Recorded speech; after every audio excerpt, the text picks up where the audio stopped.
What's going on, guys? Kenneth Dusang here. So in this video, I'm going to teach you how you can start finding motivated sellers without spending any money on marketing. And it's a really simple method. So what you're going to want to do is go over to Facebook.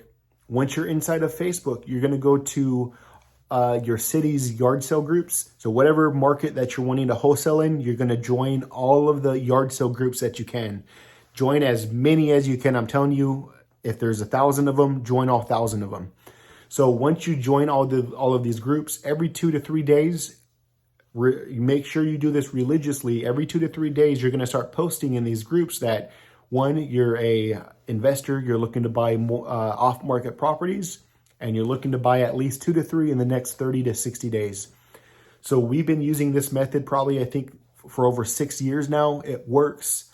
We probably close anywhere from 3 to 4 deals every quarter of the year doing this method. And it's just a really good way to find motivated sellers without having to spend a ton of money on marketing. When I say that, I mean, you don't spend any money on marketing. So I hope this helps. Follow this channel, subscribe, because I'm going to have a lot of other tips coming that's going to help you with your marketing to find motivated sellers.